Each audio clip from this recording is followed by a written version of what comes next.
Well, Jim, let's keep on rocking here on the Drive-Thru. And of course, after AEW's Death Before Dishonor was the media scrum where Tony Khan and various wrestlers sit before the wrestling press and other members of the, I don't want to say legitimate press, but the working press? I don't know what you would say. Wait, so you've got the press and then you have the fake press.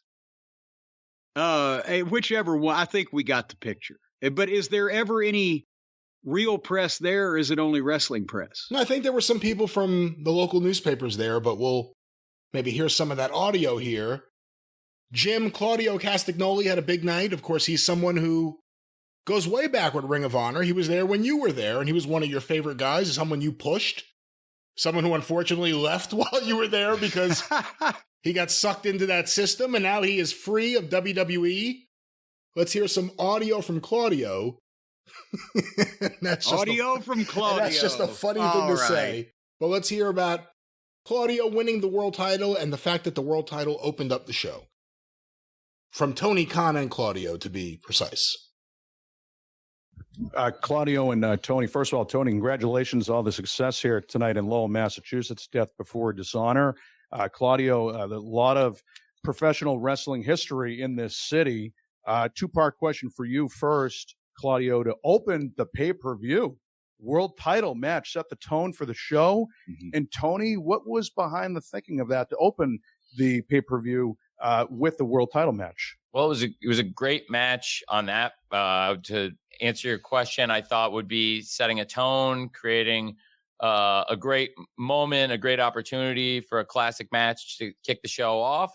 And of course, with 2 out of 3 falls, it made sense to, as we said, at least consider putting that up as one of the double main events. So we did a double main event to open and close the show. And as Ian explained on the commentary, it was a coin flip, and the 2 out of 3 falls was what went. Normally, the world title match is always at least in consideration, and as it was here. So it was a double main event to open and close the show.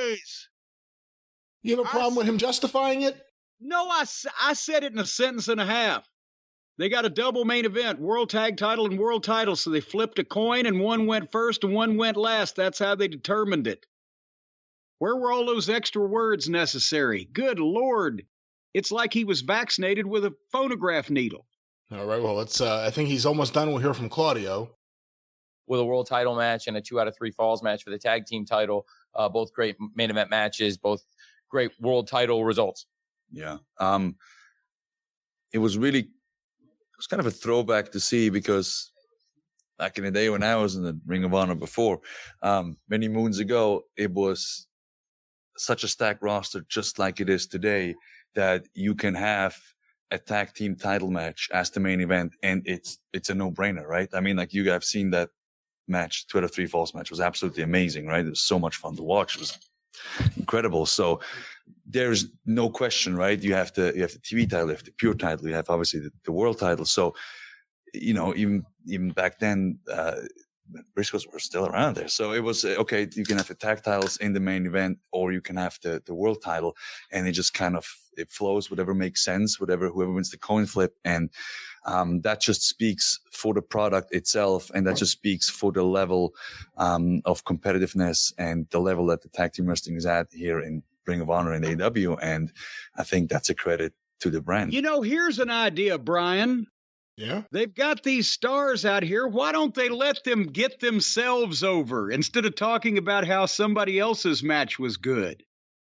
He's got Claudio sitting there talking about the tag team match. Jesus Christ.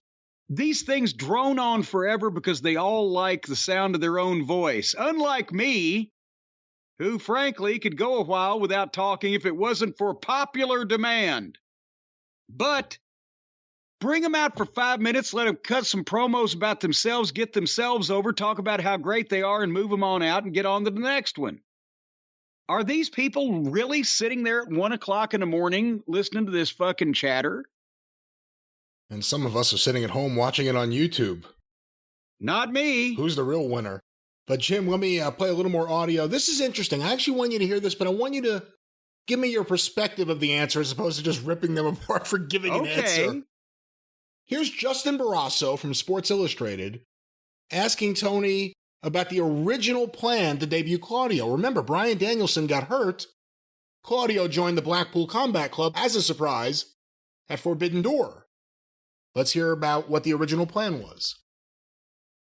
Justin Barrasso, Sports Illustrated. Question for each of you. Tony, was the original plan, I know there were injuries at Forbidden Door to kind of necessitated Claudio wrestling on that card. Was the original plan to debut him tonight? And for Claudio, in order to win the belt and mean anything, you got to beat somebody special. Jonathan Gresham, one of the hallmarks of your career has been you've done things your way. He's the same way. I think Jonathan's so talented. If you wouldn't mind touching on what you respect most about him.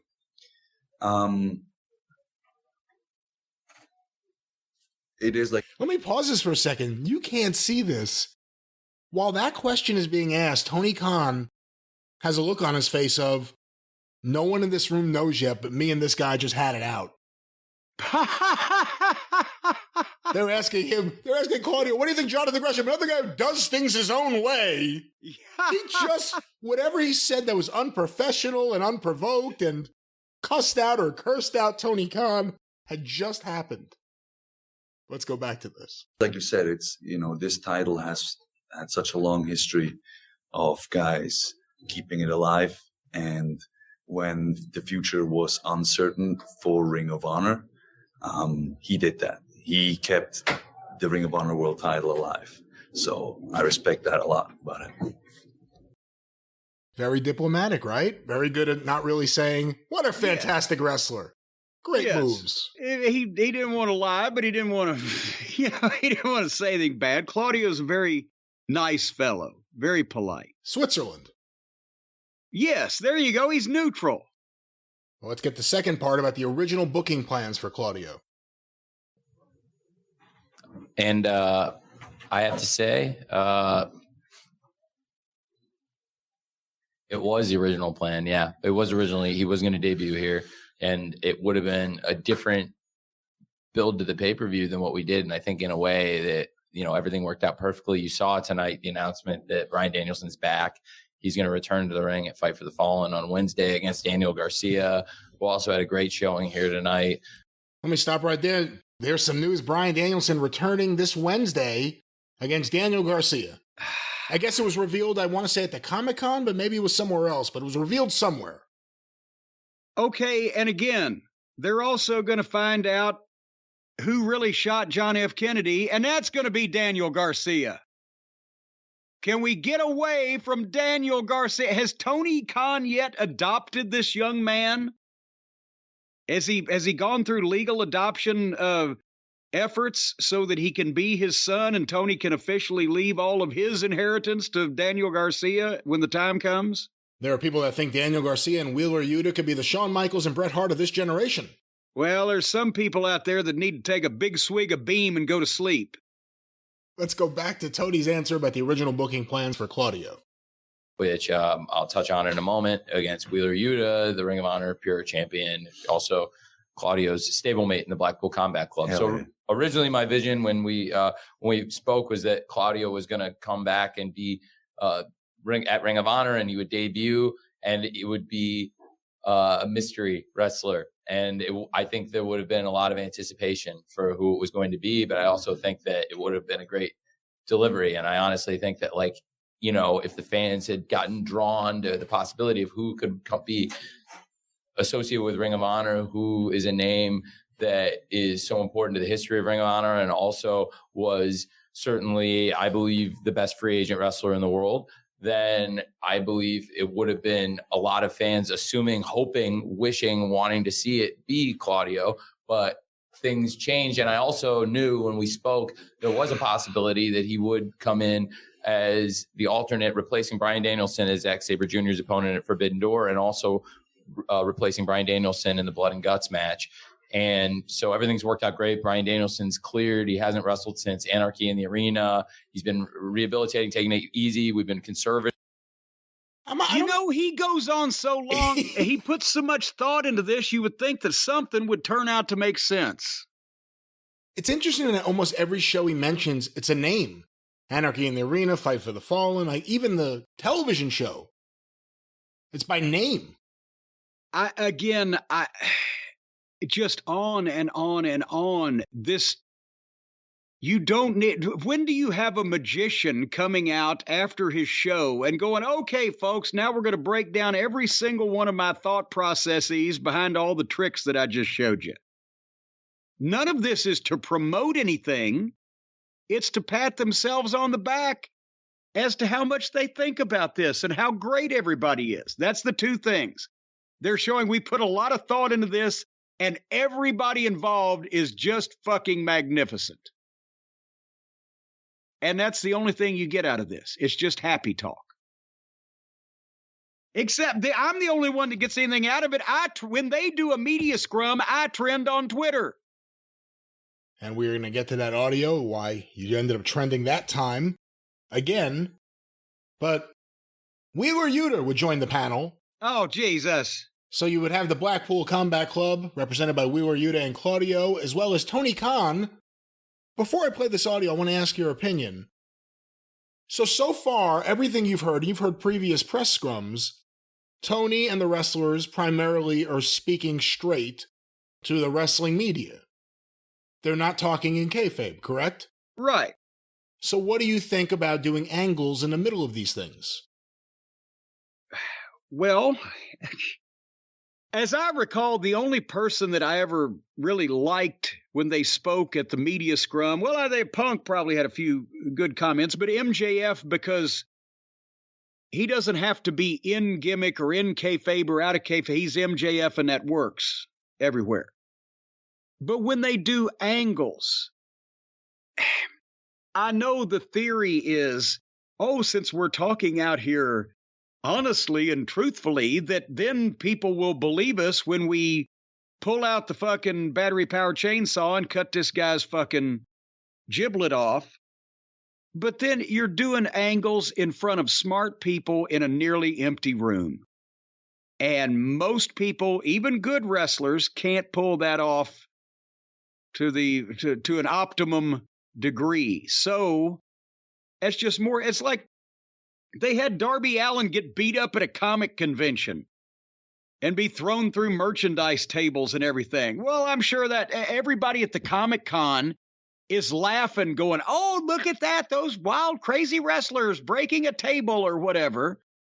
But it doesn't accomplish anything, because nobody in that room at Comic-Con that wasn't going to buy a ticket to see the match or buy the pay-per-view or watch TV or whatever the case is going to do that now because they've done an obviously phony fish out of water angle where somebody got thrown through a table at a Comic-Con or at a press scrum or whatever. It's either a non-wrestling audience going, look, that's all that wrestling is fucking chaos, or it's a small group of smart people in a room that will probably give you phony reactions because they're trying to work with you and make the sound they think people would make when an angle's going on. So they always usually look like shit. If you can restrain yourself to, instead of this goddamn, physical altercation amongst a bunch of people where they're breaking furniture and doing shit, to where guys, like at a boxing or a UFC press conference, maybe shove or jaw jack, or maybe a guy leans in and does that freestanding headbutt like, fuck you, motherfucker. And then everybody gets in. Well, that might be okay, but wrestling has to break furniture and go too far and become phony and silly. So I don't like them in those. It's like Lawler and Funk had an empty Coliseum match. And they were in the middle of, and this was 40 years ago when both of them were in their prime, they were in the middle of having 5-star matches in front of the people. The empty Coliseum match was okay, and it's basically remembered because of the uniqueness of it at the time. But it was still with no people in an empty building where, as we saw in the pandemic era, it's hard to translate pro wrestling to an empty building, and it's hard to do physical angles in pre-tapes or in empty locations or at a place with no audience without them coming off as phony. And then also, and that's why the guys try to do the overcompensating sound effects. Like every time you throw a punch, Brian, if you're in a fight, you go, ooh, hoof, hoof. No, you don't. You do that because that's fake wrestling angles that you've seen previously, and you do the same thing now. But, that's what I think of angles that are done in front of either empty buildings, no people, or smart crowds, or small, whatever the case, small gatherings. Okay, now it's interesting. Now let's hear what you think of this. You've heard kind of the tone of the conference so far. On the dais, Wheeler Yuta, Tony Khan in the middle. It's Tony Khan sandwich. And Cesaro was about to say, and Claudio at the end. In other words, Tony Khan is the meat in an idiot sandwich. I wouldn't say that, and that's a little rude there, but they're on the dais when all of a sudden Daniel Garcia walks in the room. Let's see what you think of this based on what you just said about when it gets really physical. Hi, Jay Shell again. Like you guys just said, you guys have a lot of gold now. You guys would normally be dripped in blood. You beat me with a roll-up. Hey, man, I beat you with a wrestling move. You beat me with a roll-up. You said that you were going to take me down to the canvas and embarrass me. You didn't tap out. You didn't embarrass me, man. No, you're not embarrassed. I have this title right here. You don't. I'm not even hurt, man. Oh, boy. Yeah. Roll-up. Yeah. All right. I thought you guys were violent. Yeah. I thought you guys were violent. Yeah, sorry, I can't hear you. You're clearly embarrassed. What? Get out of here, fanny pack. I think you're embarrassed. Get out of here, fanny pack. You know? When I beat Brian, it's going to be worse than a roll-up. I might send him on vacation to his family again. No. Oh, yeah? Send him on vacation to work on his garden a little bit. Hey, I'll see you Wednesday. Really? Hey, Danny. You going to pin me again? Hey. You just going to put my shoulder? Hey, I got a microphone. You don't, all right? So get out of here. Get your ass out of here. Come on, dude. Come on, Is that dude. Alvin the Chipmunk It's talking? embarrassing. Oh, yeah? That's it? All right. That's Thank it? Thank you very much. It was a very great match, Daniel. Thank Not you. even Great hurt. match. Thank you, All Daniel. Good work, Daniel. Real close. Careful. Very Maybe next time, Very pal. match. careful. Very, See you very Wednesday. careful who you're calling out here. You didn't embarrass me. You put me with a roll-up. Now, Tony's very disappointed sitting there. His arms are crossed. He looks, as Chase Nakarado noted in the notes, like a disappointed dad. Shameful behavior from his children. And that sounded like me and Weasel Dooley when we were 18 years old, play cutting wrestling promos. That's what that sounds like. When you used to talk about whatever it was, the Texarkana wrestling thing, was he ever a part of that? What? Didn't you- Texarkana. Didn't you have a thing where you and your friends would... Kentuckiana. Kentuckiana. Not Texarkana. Texarkana. Kentuckiana is where Kentucky and Indiana meet at the Ohio River. Yeah, we'd go to Texarkana every weekend to have the fuck. No, Weasel came along after that when I was a little bit smarter to the business and not participating in things like that anymore. All right, well, what do you think now that you heard this? Daniel Garcia coming in there, obviously not on mic. It's guys arguing with each other and obviously kind of with tongue in cheek or whatever. There's no fucking hatred there. There's no animosity. Nobody sounds like they're going to fucking bite anybody's goddamn carotid artery out. And they don't sound like grown adult men. It's kids play acting wrestling promos.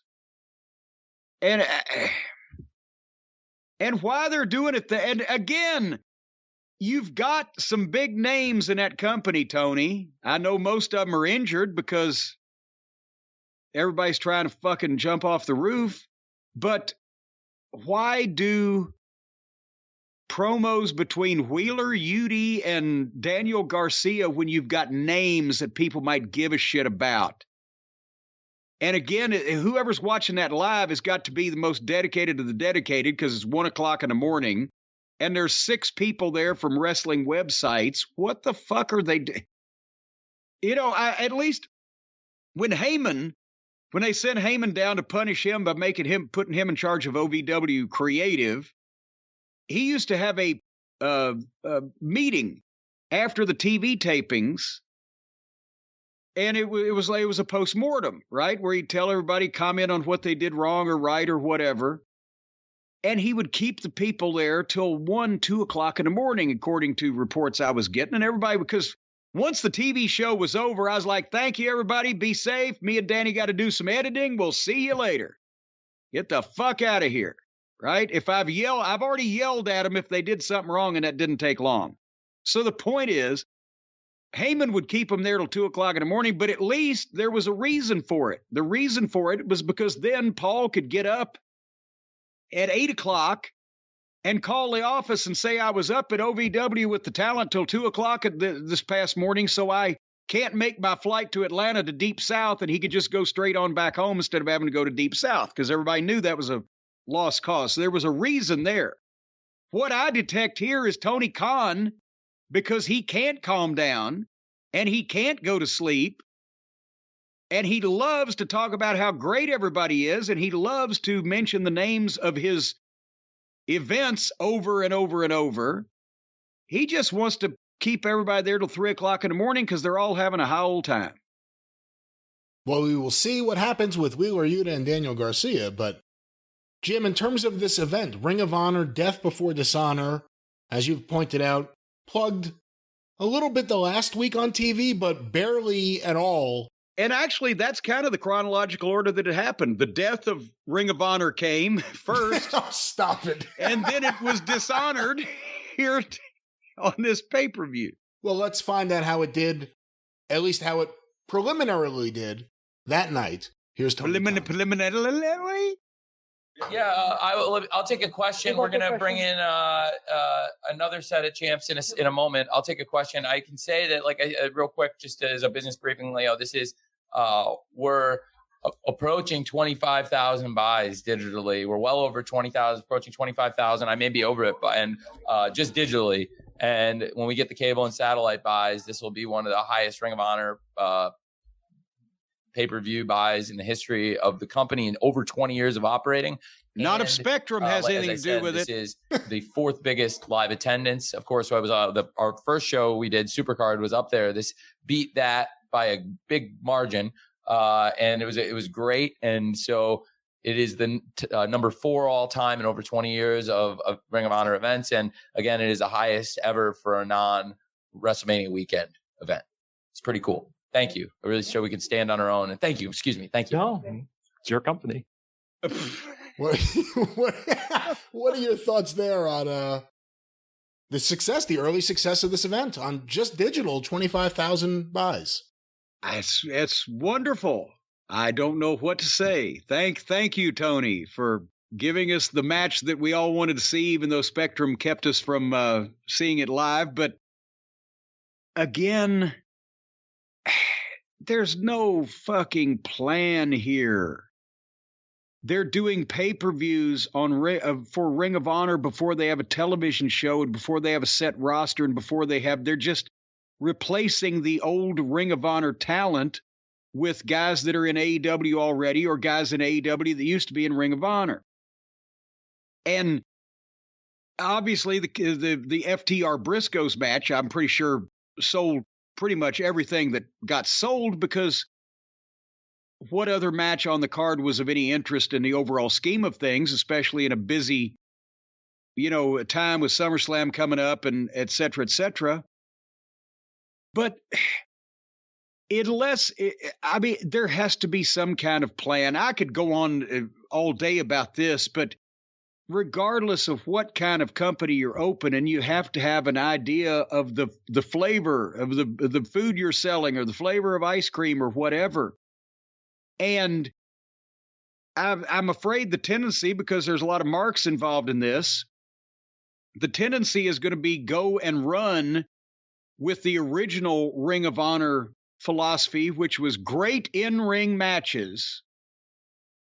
And that's what we're going to sell to the fans around the world on VHS tapes when it got started.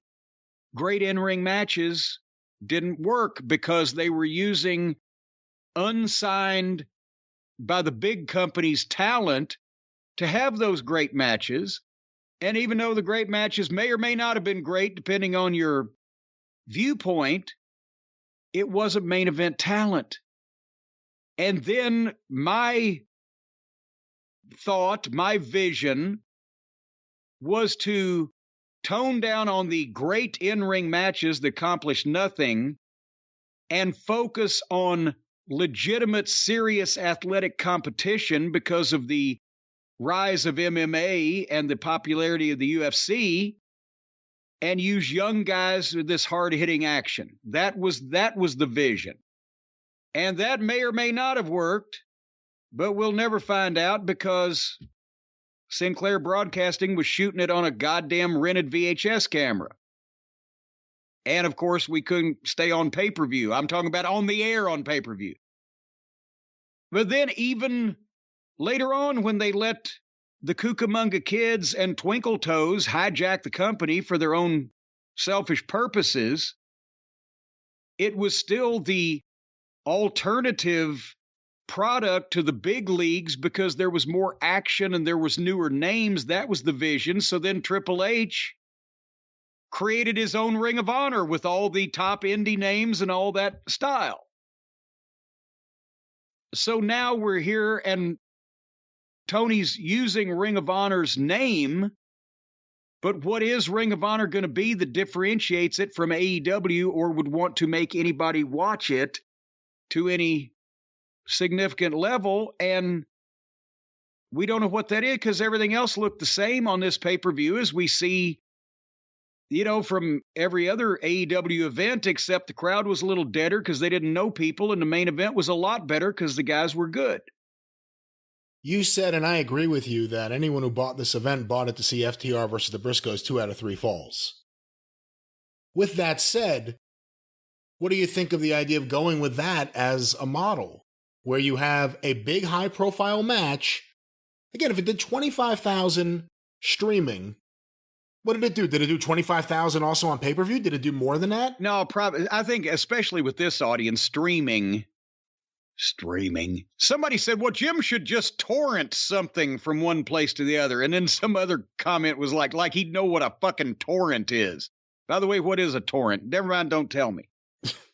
But no, because at this point now, again, the WWE is vulnerable. The office is in chaos. Things are changing. This would be a good time to set yourself up, as I said on the Experience this last weekend, as somebody, another company that at least the television networks could go to negotiate with, if for no other reason than to drive the WWF's expectations down. But instead, he's all over because he's booking for the most die-hard modern wrestling fans like himself that dwell on this so much and don't have any experience at fucking recognizing talent that the most hardest of hardcore fans will want to see versus the talent that anybody, enough people that'll make you money, will want to see. And now he's got a Ring of Honor and he's got an AEW. And he's got 2 AEW television programs on different fucking networks, but he's doing the Ring of Honor pay-per-views, and he's working with New Japan, and he's working with AAA, and everybody's got a belt. And none of these promotions or entities or championships are getting concerted, focused attention put on them to make them important. I know somebody's going to say, well, they've been on TV for 3 years. Jesus Christ on a cracker. It takes longer than a 3-year history for people to consider a wrestling championship as a historic or meaningful or impactful title in wrestling. And he's introduced buku of them. So I wished Ring of Honor had been a success. And you know, Tony can send me a card at some point thanking me for keeping it in business 10 years ago so that he could turn around and buy it if he likes it so much. But goddamn, concentrate on something and make a fucking concerted effort at focusing on something, whether it be a promotion or a championship or a talent or whatever. It's just all over the place. I will say, though, I do think there is something there to the idea of a event that you purchase specifically to see a 2 out of 3 falls main event, so you figure it's going to go a while, and then you watch an undercard. I was okay with buying this event just for this one match, and other people were too. Yeah, but how many FTRs and Briscoe brothers they got access to that can make that palatable? That's an excellent point. Not many. But Jim, let's go back to Tony with an update on 2 of the biggest stars, 2 guys that about a year ago right now we were both guessing when they would debut and how they would debut in AEW. And now we're guessing when and how they'll return from injury.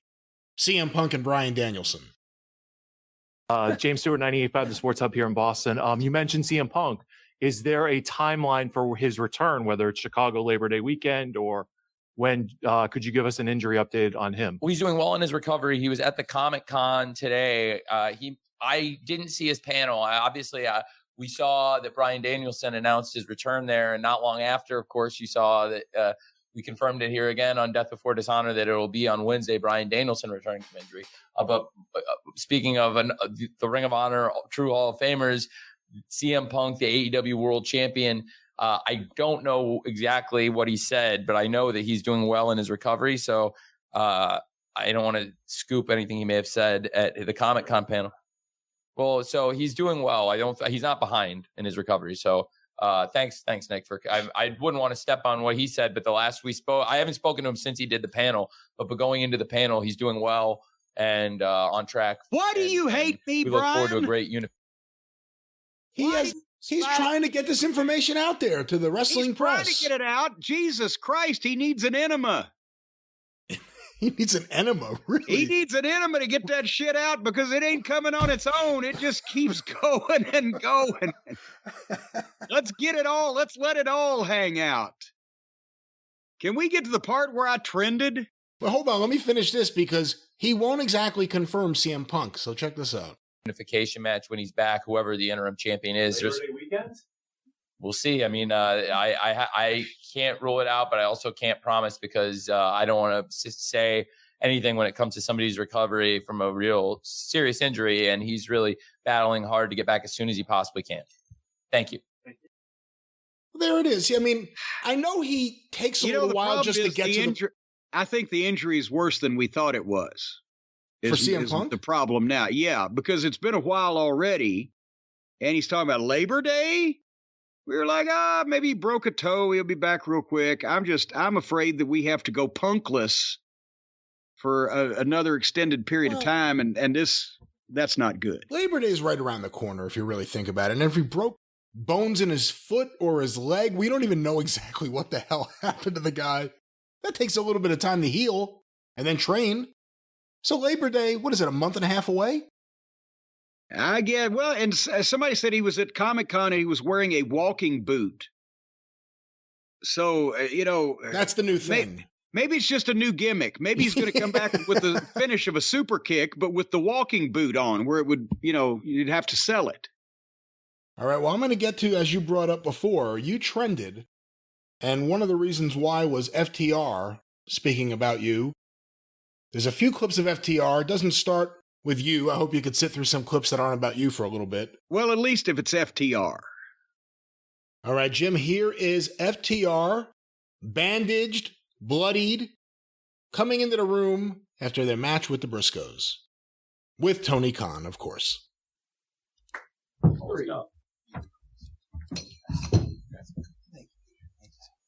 Sorry, I'm sure I should want to wear a shirt. That's all right. Sorry. It's an emotional evening. For them, they do. But, I say they're handling it a lot better than Jay White. Hey, how's everybody doing? Here we go. Tony, can I follow up on one thing you just said before we get to FTR? Roosh and Dragon Lee. I know Lucha was such a big part of that last iteration of our Ring of Honor. That match was spectacular tonight. To go a little behind the scenes with us, how did you put that together? I'm going to stay after they're done. I promise. We'll get to it. Okay. All right, perfect. No, this is cool. I don't want to waste the champ's time. Thank you. You totally understand, Justin. Yeah. Please. Okay, thanks. I can tell you're cool. Thanks. Why would you they just sit down? Why would you go back to Tony about these? He gives a long answer. I don't know why anybody would ask Tony a question at this point about anything. If I had fucking crotch rot and I was wanting to know where the penicillin was, I wouldn't ask Tony Khan. Well, Jim, coming out of this event, there were two big stories.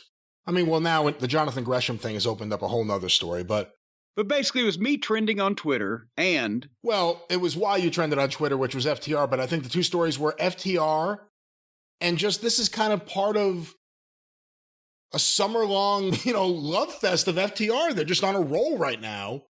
And you'll hear that here in the audio. And again, I was going to also say just how good the Briscoes look, but also you trending, of course. But let's go now. A question to FTR. I'll ask one of the champs then, if that's all right. Yeah.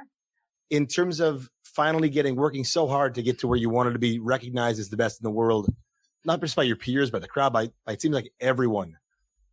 Has that sunk into you? I mean, again, to work for something for so long and to finally attain it, it's a unique feeling, right? What's that feeling like for you? Did you hear the post-match promo? You know, I think that's something I live with every day. And, man, like, for so long, I was so afraid that we weren't, and personally, I wasn't going to be able to do something good for wrestling because it's done so much good for me. And this year alone, thanks to Tony, has allowed me to do something good for wrestling and do something good for my family on top of that. And I don't think it'll ever set in. But I've always fought very, very, very, very hard to make sure that we could, or to try to be able to leave something behind. And we talk about legacy, and it's such a buzzword now, but we do talk about it a lot. And to be able to do that this year alone means the world to me. I'm going to stop talking because I'll just start crying. It's not something I don't think we'll ever get used to. And I said it Wednesday, but I meant it. Like it's unreal to me every week when we go out there. And I remember after a Supercard of Honor, we were going into Boston for the Young Bucks rematch. And I was thinking, if the crowd's half as good tonight for us as they were, or if they're half as good in Boston as they were in Dallas, we'll be okay. And we went out there and the crowd was just so behind us. I could not wrap my head around it. And then I was like, man, that was really cool. And then it's kept going and it hasn't stopped. And the scale that it's reached now, I don't know. It's overwhelming, but it's overwhelming in the best possible way. Yeah. And I've said it a million times, like, I can speak for myself. Being accepted and being loved and being wanted was something I didn't have for my whole life. And now millions of people around the world accept and love and party with us. And that means the world to me.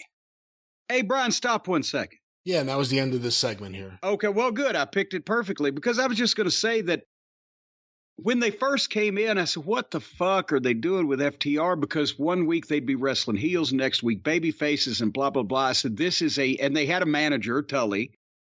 This is a heel team.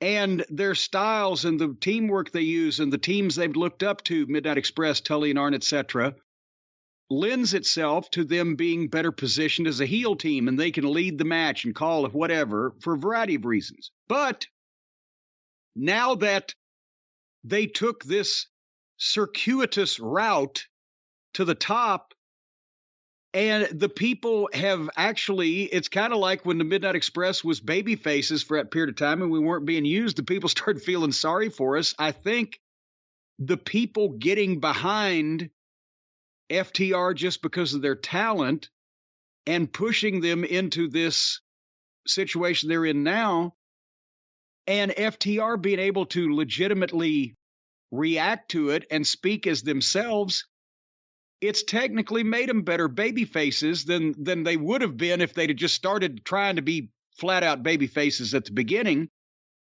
But now they can still do their teamwork and the shit that they do that is so special, but they can still be nice babyface type people at these, press things or whatever. And it's, the people have found a reason, something to hang their hat on, as JR would say, of why they like them. So it's worked out. But for a while there, remember when they were just in the middle, not going this way and not going that way, that was what I thought was dooming them because they had no strong response in either direction. And I believe the last press scrum we listened to audio from, Tony indicated with them that really CM Punk coming in and working with them gave them some confidence. And they needed that because they were in there, and who was going to really be their, I hate to use the word their champion, but who's going to be their guy when you have their advocate? When you have a whole nother bunch of guys who kind of just want to do their own thing and they're looking after themselves. Well, and I don't think it was CM Punk that I think it was them, that 6-man was with Punk, and also Punk probably recognizing talent. I'm sure he talks to Tony about the other guys. But I think that gave them just being paired or associated with Punk gave them a boost up in the fans' eyes. But that could have been done at any time previously with good booking, even before Punk came in with another top guy or a focused push or something to recognize about these guys. But it took that maybe for Tony to see, oh shit, I guess I should be using these guys that many people love and my EVPs can't stand because they're not as talented as they are. Well, Jim, coming out of that one, and the next question and the next several questions kind of lead them down the path to where you get mentioned, your favorite part. But here's a question about FTR and how they could be compared to the greatest tag teams of all time. Next question for the champs. All right, I'm Steve from NBC Sports Boston. Everyone compares you to the greatest tag teams of all time, but is it hard for you to admit that you are one of the greatest tag teams of all time? Because obviously, humbly, you want to say, oh, we're not, maybe. But at the same time, a lot of people compare you to, like, the Hart Foundation you brought up earlier. Is it hard for you to actually sit down and go, you know what? We are one of the greatest tag teams of all time. When I'm just talking to him? No.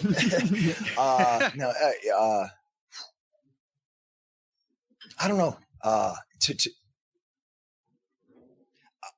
don't think I've honestly, if we're being honest about it, I don't think I've ever sat down and thought about, are we the greatest of all time? Are we one of the greatest of all time? Are we Mount Rushmore material? I don't know if I've ever thought about that. The things I think about is when Bret Hart texts me, or Dennis Condrey texts me, or Arn Anderson texts me, or, these people that I looked up to, who I loved, and admired, and they tell me how great we are, or what we did was great, or, those are the things that I'll forever remember. Like Arthur Ashe last year, we had this match with Sting, and I went to Sting the week before in catering, and he was eating catering, and he had this was a year ago, so he had relatively just come back, and I said, hey, I know at 62 years old, I know you probably have some doubt in your mind, and that's okay. We all do. We're all insecure. And I said, but if there's ever a night you wanted to go 30 minutes, next week is your night. Because I promise you, we can make sure we know Sting better than you know Sting. And we can make sure that happens. So we had the match at Arthur Ashe, and I was on vacation with my family, and I got a call from Sting, but I was out, we were at the beach, and I was out at the beach, and I come back up and I saw my phone. I was like, what number is it? So I listened to this voicemail. It's like a 3-minute voicemail. It's from Sting. And he could not, he just, I still have it saved on my phone, but he said, hey, I can't thank you enough. And he called Dan too. I answered, messed up. I should have had the voicemail. but he left me this long 3-minute message, and he said, I can't thank you enough. He said, you guys went out of your way to make sure that I looked as good as possible. He said, I was so afraid that I embarrassed myself. He said, and then I got on on Twitter, and I read the results, and I read what the reviews were, and people still love me. In my mind, I'm like, yeah, you're Sting. Of course, we still love you, and you're still the man. But he had that doubt, and those are the things that I'm like, hey, greatest tag team of all time. That may happen, whatever. It may not happen. Top 10, whatever. But those are the things I remember. My hero, when I was a kid, has a voicemail to me. He took time out of his day to call me and say, hey, you're the best, or you guys are the best I've ever been in the ring with. Thank you so much for that. That made my career. And that's the things that mean the most to me, Yeah. It's what meant a lot to me, Brian? What's that? If he hadn't said any of that shit. You just don't like it being public? Yeah, that's the point. FTR may very well be in the conversation for in-ring performers' best tag team.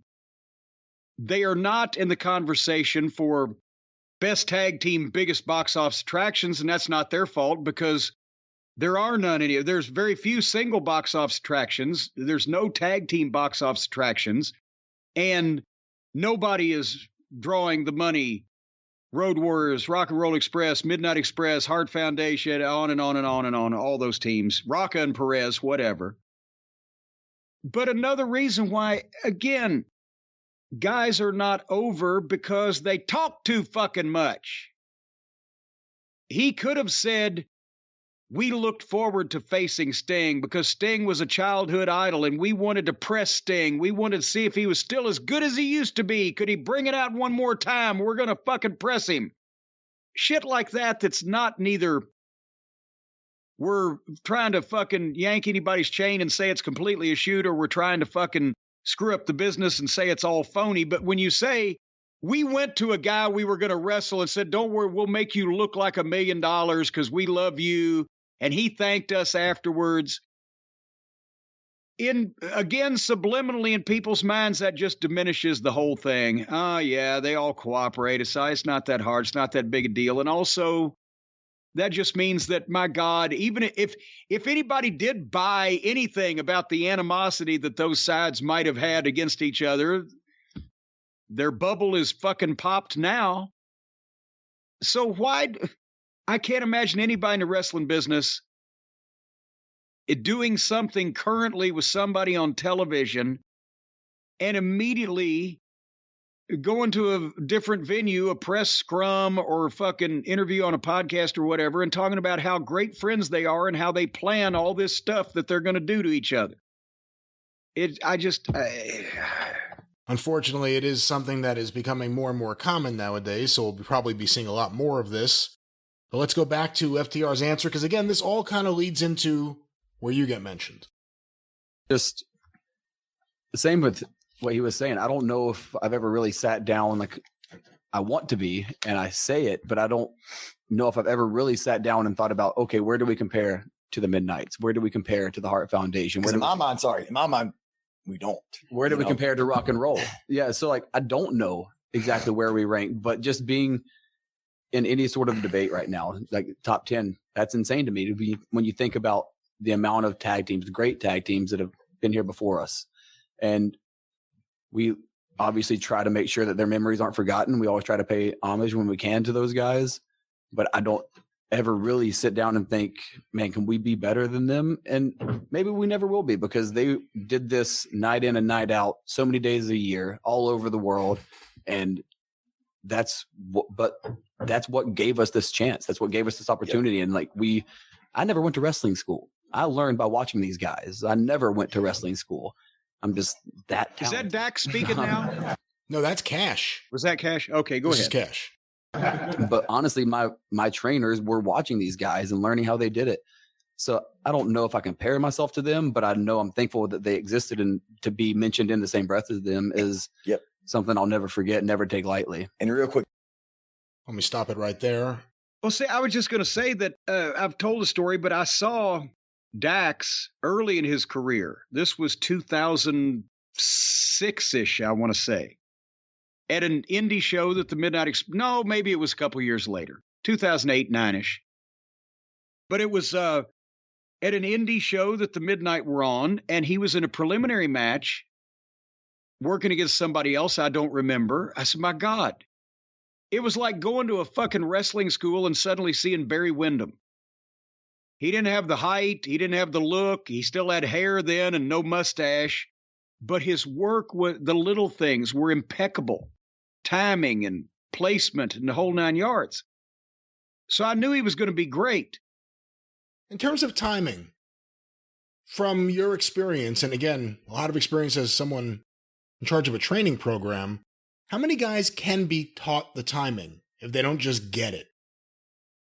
Well, I mean, there's timing of doing a move. When the guy jumps, you got to catch him at a certain time, or his weight's coming down or whatever. But there's also just timing of how to react, when to do things. Yeah, when to do what? That's what I'm talking about. How long to sell something, or how not long to sell something, or whatever. And that comes along with the guys that a lot of the boys called naturals. He's a natural. It's not prevalent. It's, you have to, most of the time it's a guy that's been a longtime wrestling fan. And so he's watched a bunch and knows what it's supposed to look like and kind of how it's supposed to go. And part of it is that guy's individual IQ or perceptive ability or whatever it is in your brain when it comes to just knowing how to, whether it's physical comedy or pantomime or any of those genres of entertainment, if you've got that in you that you can portray emotions and feelings of fear or anger or happiness or caution or whatever the fuck it is, not only facially, but with your body, all those things go into timing. And that's part of it's natural and part of it's an acquired knowledge from seeing a lot of accomplished people doing what you want to do and trying to emulate that. What do you think of the idea? Now, we've seen a lot of wrestlers become popular over the last decade who publicly and privately, but publicly thumb their nose at wrestling history, at people with experience, at anyone who disagrees with anything they want to do. They don't want to be talked out of things. They just want to be told, yes, go do it. Yeah. The biggest star in AEW, CM Punk, is someone who seems to really have a care for doing things right and understanding of history and the importance of things. Here's FTR, the tag team champions, in this press conference, saying that they don't know if they'll ever be as good as the Hart Foundation and the Midnights and the Rock and Roll and putting over those teams. Is it nice for you kind of seeing the way things are swinging back to, you know, not just being ignorant about history and ignorant about wrestling history and who made up wrestling history and kind of embracing it? Well, that's the thing, is you generally find that the most talented guys in wrestling that care the most and enjoyed the business the most and put the most work into the business to be good in the wrestling business, son of a gun, that kind of comes true and it happens. But these jack-offs that think, oh, well, we can do this much better because people in the old days weren't allowed to do this, but now we can entertain people. Well, they're just a bunch of jack-offs that want to make up the goddamn rules to the game as they go along because they weren't able to play it right. And they have no respect for the business or the people in it, or that it continues on as long as they're fucking praised and petted and taken care of. And they legitimately have convinced themselves, because we know that Harpo and the Hardley Boys love the smell of their own shit. They bottle it and fucking spray it behind their ear every night before they go to the ring. But the problem is that they've convinced a lot of these other amateur jack-offs that their shit is the way it's supposed to be done. And then you get other people in the business that are coming in trying to do the same thing. And you've got a bunch of fucking amateur jack-offs playing wrestler. And that has run off the fans that were the ones who knew what this shit was supposed to look like the most, because they watched the most of it, because they were fans of it. And now that it's children playing in bad comedy sketches and whatever, then naturally you're going to attract an audience that kind of likes that sort of thing, and you're going to alienate and run off people who don't, which was the majority of the wrestling audience. But at the same time, you not only get these fucking new wrestlers hearing the stories from the people they actually look up to Twinkle Toes like he's a goddamn accomplished fucking veteran deal, right? That's where their heads are at. And so they don't understand. They think that wrestling is successful now because they have a job. They think wrestling is successful. There's never been fewer people watching. And most people that are watching don't take it seriously and think it's a fucking joke to watch on free TV. And then the last 1 million or 2 people remaining in the country will spend a fortune on it because they're really wrapped up in it because we've run everybody else off and there's no casual fan anymore. But the wrestlers legitimately think that if they just do more square dancing routines, break some more furniture, and wrestle an invisible man, that, my God, they'll be recognized by the Smithsonian and the Metropolitan Museum of Art for their incredible, groundbreaking performances. Bunch of fucking deluded goddamn jack-offs that have their heads up their own asses so they can smell their own shit. Well, Jim, on that note, let's go to the next bit of audio. Dax Harwood jumping in. Are you gonna get to me ever? Let's go to this. Like that's another thing too, is like we never want to, we always want to remind people where we came from, because we've got to remember as wrestlers that these guys were working 300 days a year. 350 days a year, whatever. And I mean, that sounds impossible, but they were away from their families, and they made a small percentage of what we're making now, and we're working less dates now and making more money than they were. And we have doctors at ringside. That come check on we us. have doctors. We have catering. We have doctors. We have catering. We pay for a hotel. They pay for our transportation to and from the airports. That never happened because those guys, that never happened. But it happens now because of them. And so, I'm going to get some heat for saying this, but whatever. But yeah, if Cornette wants to shit on me, that's okay. I'm okay with that because he's earned that right. If Bret Hart or Booker T or whoever says, I'm not a fan of those guys because they did this, that's okay because they earned that right. You know what I mean? And I will listen to them and I'll say, well, maybe I can. Maybe I can take that and say, okay, maybe I can better myself. But I'll never get mad at them for not liking something because they earned that right. Because they were away from their family a lot longer than I'm away from my family now, and they paved that road. And now I can make a living and work 1 day a week, 2 days a week, maybe 3 days a week and give my family a life that they may not could have afforded, but it's because of the hard work they put in. And we as wrestlers have to remember that. Sorry, that was a tangent for no reason. I apologize. Sorry. I love wrestling. And sorry, but thank you. Thank you, FTR.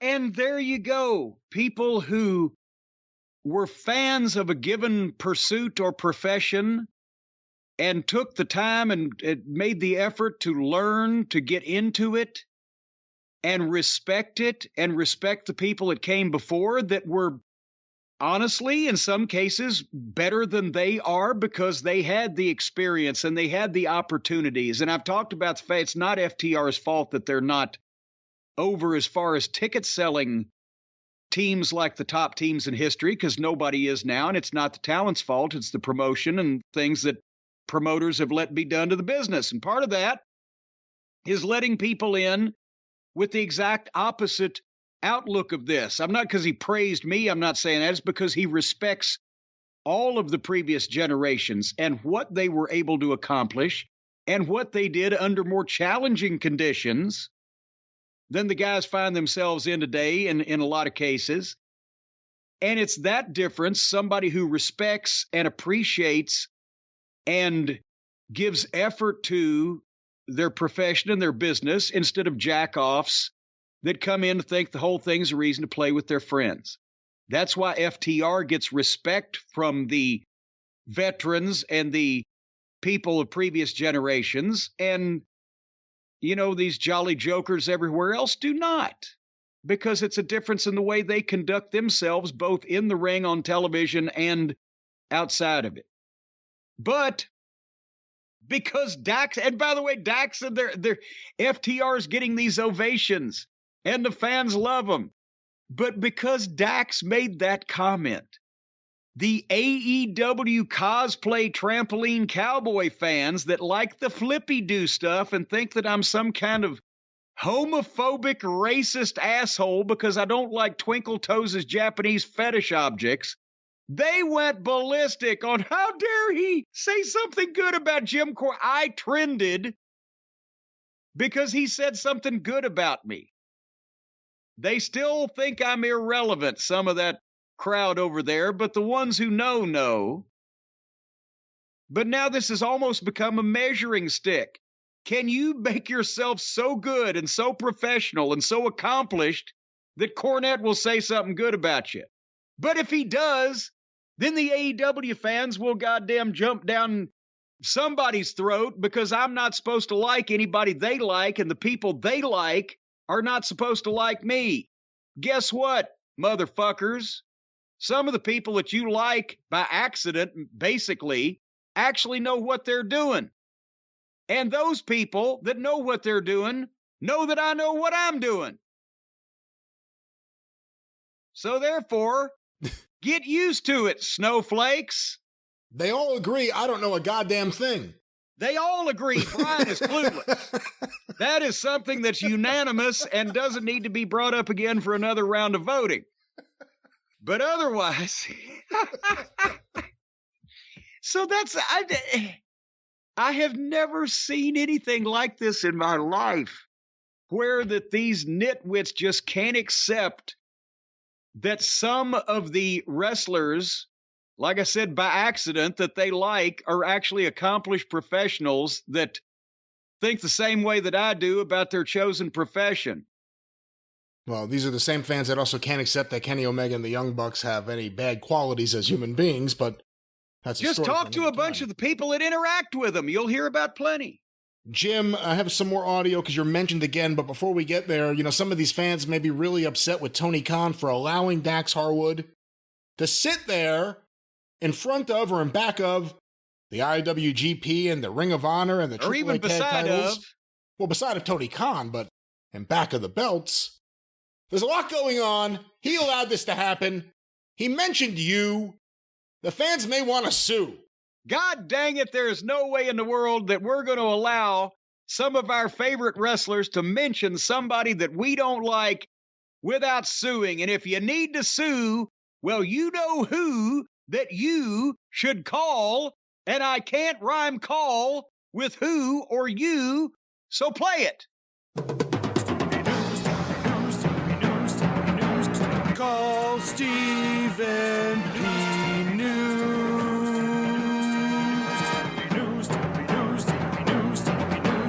If you need to sue.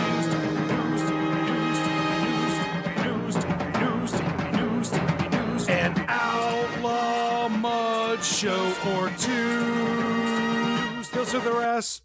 Ladies and gentlemen, the only answers to questions that you need to know are the followings. Who? Knew? Sue? If you want to know who that you need to know in order to sue somebody. What? Well, it's the past tense, but it works.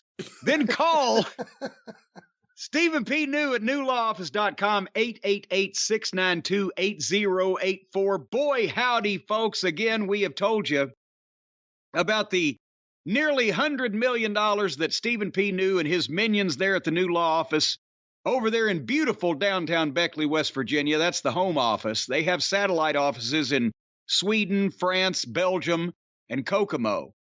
But almost 100. Well, Kokomo's a bustling community these days. They got a stoplight put in last week. So despite that, ladies and gentlemen, over almost $100 million has been paid out to clients of newlawoffice.com that have been wrong. They've been wrongfully terminated. Their health has been damaged by a corporation negligent in the disposal of its chemicals or harmful products. There's the opioid addicted babies and the various opioid crises and related crises coming from the pharmaceutical companies trying to bankrupt the judgments against them for the opioid addicted babies. And now Stephen P. New's hopping on them for that. So he's going to get you coming or going. If you're coming, he's going to get you. And if you're going, he's going to get you. But one way or another, he's going to get you, because if you have done something to somebody that Stephen P. New represents, boy, howdy, be looking over your shoulder. 888-692-8084, newlawoffice.com. A philanthropist and philanderer of the highest order.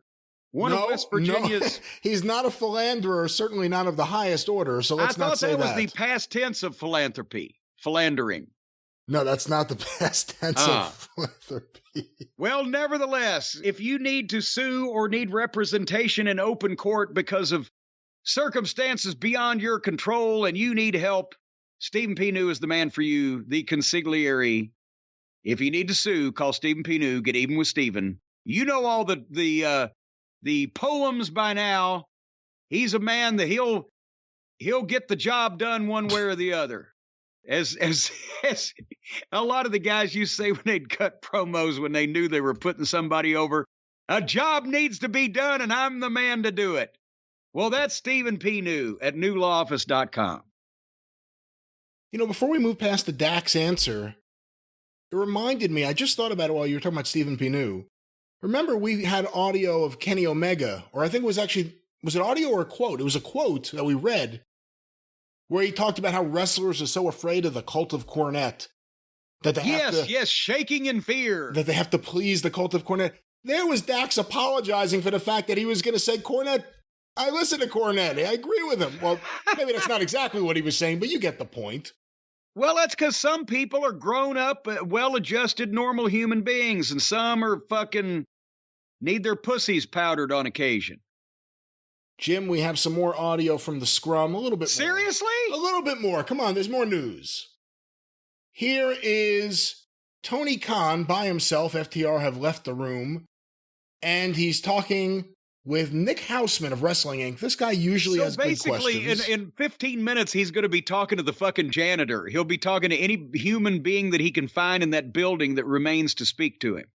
Well, let's find out what Nick Hausman of Wrestling Inc. has to say. He usually has a good question. He's going to ask Tony about the tweet about Vince McMahon that we just talked about on one of the recent shows. Let's hear Tony's answer.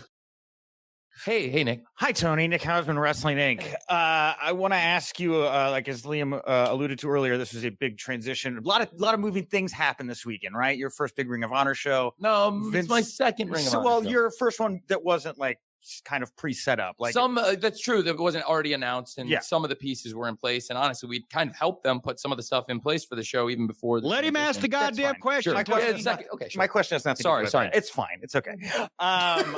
I wanted to ask you about the Vince McMahon tweet yesterday. A lot of people were kind of raising eyebrows that, you put it out, but just in general, like, you obviously put it out for a reason. Like a big thing happened this weekend. How does the business change now if Vince is going away? What does this mean for AEW, Ring of Honor? Does it mean anything for AEW and Ring of Honor? Well, I only commented last night about AEW. Of course, we're going into a big event for Ring of Honor tonight with Death Before Dishonor, but I was saying going into AEW Rampage, of course, on Friday night, which had some connections to Ring of Honor. We, of course, heard from Claudio ahead of the big championship match. We had a great match with Jay Lethal against Christopher Daniels, another legend of Ring of Honor who was kind of sticking up for Samoa Joe, who made his return the next night. So there's some connections to tonight, but really I was referencing AEW Rampage is on, and just the fact, I think, of the big major companies, what I would consider, quote unquote, the big three. Now I am the longest tenured, of course, Obari, and now there's a new CEO there also. So I think if you consider it pro wrestling, then I think it's a fair statement. I just thought it's a factual statement on. Just say you tried to be witty and it fell flat. Next question. What do you think of that answer? It's a factual statement. It's also stupid. Yes, I won the race that no one else was running with me is a factual statement also, but it's not a great accomplishment. If there were only two CEOs of any goddamn repute whatsoever in the wrestling business, and suddenly the big one leaves, and you've been doing this for fucking 15 minutes. You're still the longest tenured. It just was childish, and I don't want to say petty because, petty in the wrestling business can work sometimes, but just childish and not the fucking the mic drop zinger that you should want to hang your hat on. If they'd both been in the same spot for 25 years and Vince dropped out, then you get, I told you, motherfucker, I'd outlast you. What if I had said, I'm going to live to piss on Vince Russo's grave, and he dropped dead 36 hours later? Well, that would be flatter than a plate full of piss. There'd be no anticipation.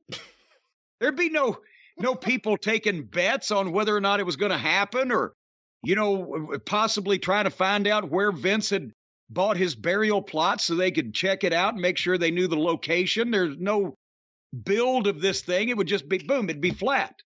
But now, if I say that and we both live another 20 years and I'm 90 and he's dead and I've got to be fucking wheeled out there in a wheelchair, now you've got something. That was a race, a war of attrition. But this, All right, well, let's go to another question for Tony about something that people are questioning, I guess, still right now. What happened with Tully Blanchard?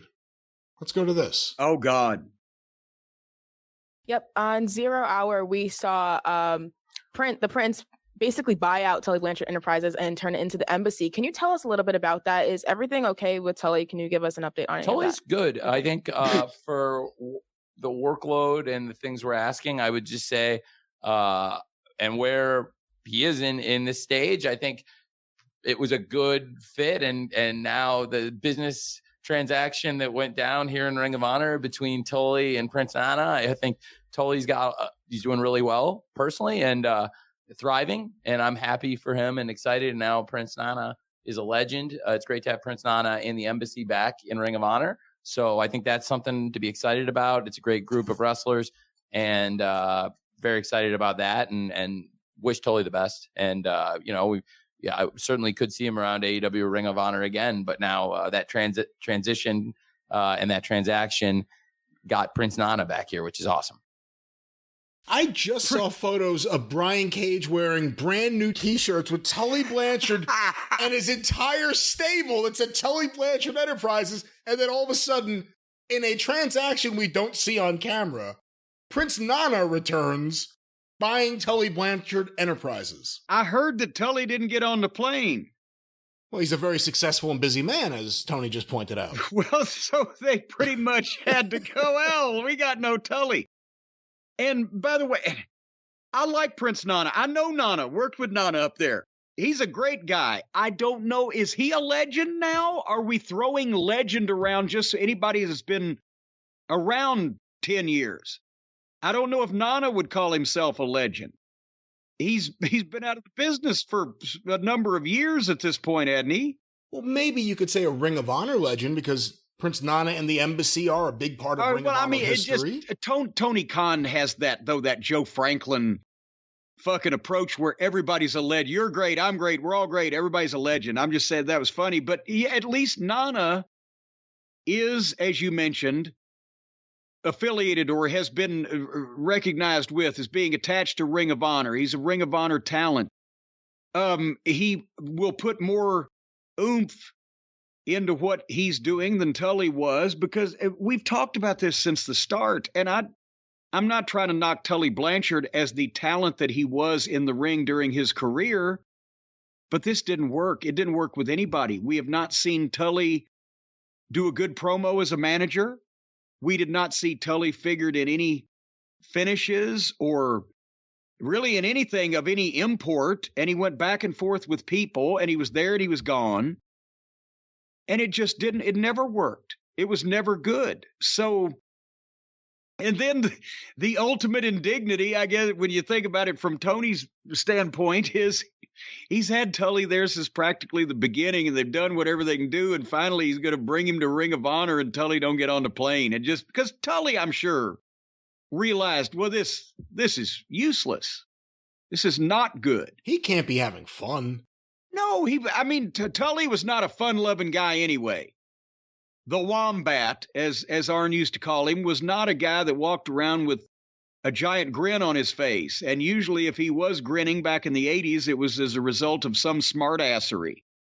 But Tully did spend a lot of time in the business. His father was a wrestler. He was an excellent in-ring performer, so he would know something about the wrestling business. But apparently nobody was asking him, or apparently he hadn't thought about it in 30 years. And he was just showing up and doing whatever the fuck they said do, and it wasn't good, and it didn't work, and this is probably better for everybody. You know, when I used to go to Ring of Honor shows with you, that was the one guy I used to talk to a lot, Prince Nana, very nice guy.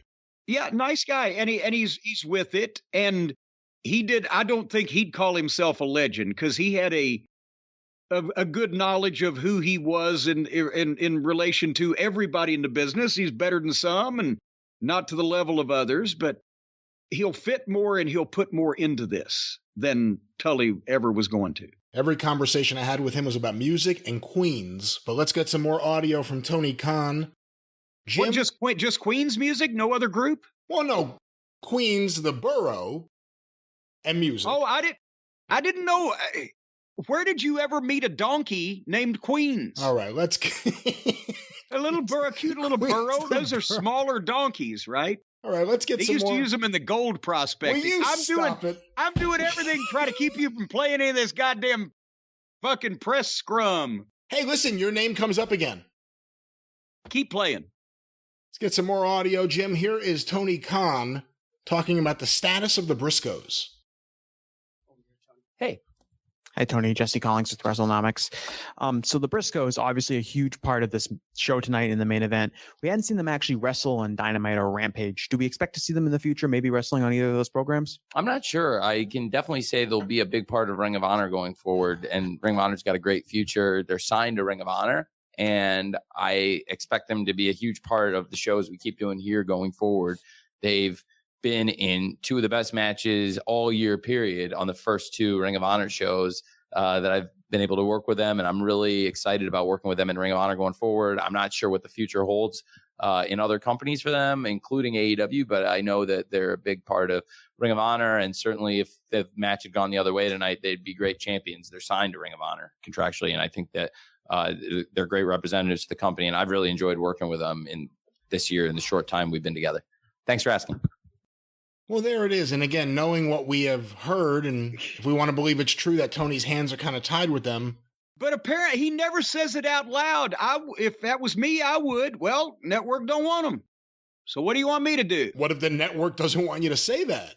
Well, and they shouldn't be telling me who I can put on my wrestling program. They kind of have the ball. The ball's in their court. They decide what they want. Well, good. Then I'll say that's what they want. So it's not up to me, folks. Just telling you. What'd you think, though? I mean, that was a pretty good non-answer. I mean, it was really not much he could say. Well, most of his answers are non-answers. But yes, that was pretty much all he could say. But again, this whole situation just is ridiculous. All right, well, a few more bits of audio here, Jim. When are you getting to me? You're going to come up in this next one, but you're going to have to sit through a little bit to listen to it. If at any point there's a big moment you want me to stop and you have to say, here's what I think of this, let me know. All right. But we are on the road to Cornette. Hopefully we're on the road to the end of the show. We're close. We are on the road there. The path is another story. But let me get this queued up. Here's Tony Khan, starting right now. We've got 4 more folks who have not asked questions, so we're going to have all 4 of you get to ask a question. Okay, and then maybe can I do one more? We'll make it 5. We'll do 4 that haven't, and then I'm going to flip the coin. Let's do the 4. We'll do the top 5. Let's do the 4. Here we go. Let's go. Here we go. Starting with this, Joe. Thanks. Tony Anthony Pyrus, PW Insider. You actually just said a name that I was really happy to hear you say, Mercedes Martinez. Obviously, she got probably the biggest win of her career tonight. And going forward, she looks to be a big part of the Ring of Honor process.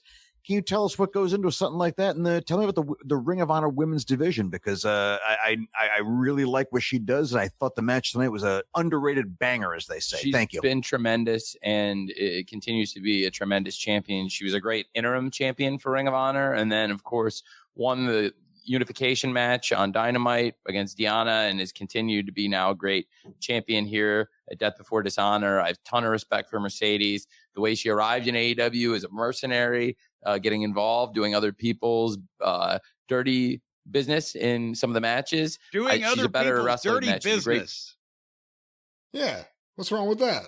It sounded off color. Go ahead. Pro. And I have a lot of respect for her.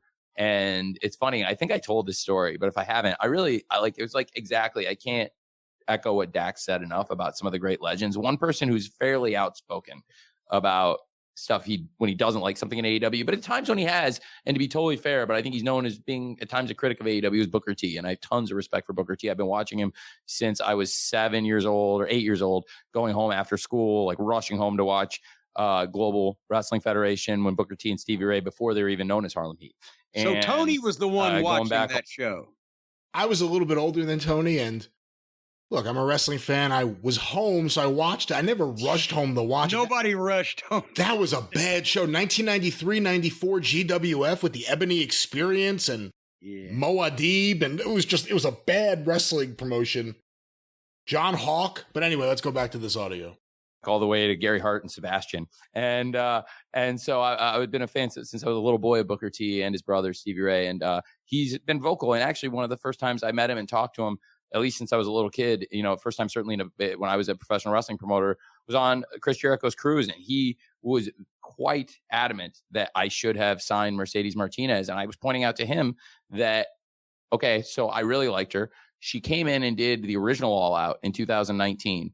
And I actually was the agent on the women's casino battle royale on All Out, and I put it together, and she was the Joker, and she was one of the final people in it. So to say that when I put the order of entry and the thought into her, it would be an understatement. But also, if you remember, in 2019, talk about a different roster. I mean, it was a leaner company. This was before we'd gotten the TV extension and had new money coming in. And then I started to really build up the roster in early 2020, if you remember, with free agents that came in, the big crop in 2020, including FTR came in 2020. Ty Conti on the women's division, of course, and then you saw Mr. Brody Lee. I mean, some great champions, great stars in the world of wrestling. It's almost there. I promise. I promise. And this isn't, Tony wouldn't want you to do that, so stop it. Many, many others. So in 2019, we just didn't have that budget. She signed not long after that, and I just kind of missed the boat. I told him, I was like, I really liked her, and honestly, if that TV money had come in sooner, I would have done it, honestly. Okay, look, it is hard. Let me fast forward a little bit and see if I can get Let me just say this. Watching this, Tony Khan is incredibly likable. Like, I can't say anything bad about him. He just seems like the most likable person. He's a wonderful person. I've said if he had just used his money and connections with TBS to start this promotion and allow experienced people to fucking operate it where it wouldn't be a joke and an embarrassment, I'd have been right there in his corner. But now I wish that somebody would shut him fucking up. World. And both Thunder Rosa at Double or Nothing and here at Death Before Dishonor. Again, Serena Deeb in both championship matches has been outstanding challenger, and she could challenge for any title in the world at any time. She's a great wrestler and great match. And Mercedes, great pro. Like I said, tons of, and I'm echoing Dax's point. I would just beat that into the ground that like Booker T has earned the right to criticize or say whatever he wants about anybody in the world of professional wrestling, and I take it all as constructive, including what he said about Mercedes, which I took to heart. So I hope he knows I was listening to him. And I saw him recently, and he looks outstanding. He just looks so good. I mean, for anybody of any age, but to have wrestled 3 decades plus and be in the condition he's in, and after all the great matches and all the toll it's taken and all the years, and still look like Booker T does, it's pretty amazing, and he's one of the best. So that's just my thought, no matter what he says about us. Just as also some of the other vocal critics of AEW, whether it's including Jim Cornette, one of the more vocal critics, but at times also a lot of what he says is very fair, and I appreciate the positive stuff. And certainly he was a mentor in my wrestling watching before he knew what he was doing as a disseminating information and his philosophies. I learned a lot. So those are great examples of people. Now he's trying to blame me. AEW, Ring of Honor, me, whatever they want in pro wrestling. I'm not going to play anymore because I can't, but he mentions at one point talking about wrestling with his friend Rick Rubin and how it's 1 a.m., but he's like Greg Valentine. He's just getting started. But what are your thoughts? Again, you trended. It wasn't just Dax. It was Dax's boss. It was the man who... because the fans go insane when Tony says, hey, shouldn't say anything good about Cornette. Because they listen to Harpo and his play friends who have buried me because I was telling the truth about him all this time. But what have we always said about Mercedes Martinez? She's great, wonderful talent. And so it wasn't just Booker T. It's that people who have been around, I know this is a wild statement, but just bear with me. People who have been around any particular business, profession, or endeavor for years and years can usually tell you which other ones are good or not. And occasionally you get somebody in there with a dog in the fight that will profit in some way financially or personally by promoting someone else's talents to a person to give them a job. And that's, that happens. Obviously, it happened quite a bit in AEW. That's why they got the first roster they ended up with, All Friends Wrestling. But in most cases, if you get an unbiased opinion from anybody that's been in the business for a while, they know who's good and who's the shits. So it's not like I was seeing anything that anybody else couldn't see or that Booker T was or that anybody else wasn't. It's just that Tony can't. Because he's never been in there. He's never done it. He's never been involved at any level whatsoever before he did this. And he took the words of the wrong people and put together the world's highest priced roster of outlaw mud show talent. And now when people praise him for signing someone, it's like, oh, see, I'm getting the hang of it. No, you ought to be able to fucking figure this out. Either that or get you a new head of talent relations instead of yourself or QT Marshall, good God. Whatever is QT still taking those notes? I'm not sure. If you know, when you publicly reveal that QT Marshall is doing a lot of your paperwork and timing out your TV show, then you have made a serious mistake, and not because QT's an asshole or a crook, but the same thing. If I'm going to fly in an airplane, I want the pilot to have done more than flown in the seat next to me before. I want him to have a little experience with actually driving that piece of shit. Go ahead. Well, that's it. That's all the audio I'm going to play. That was the AEW Wait, media hold scrum. on. Allow me to give everybody a nice round of applause for the end of that segment.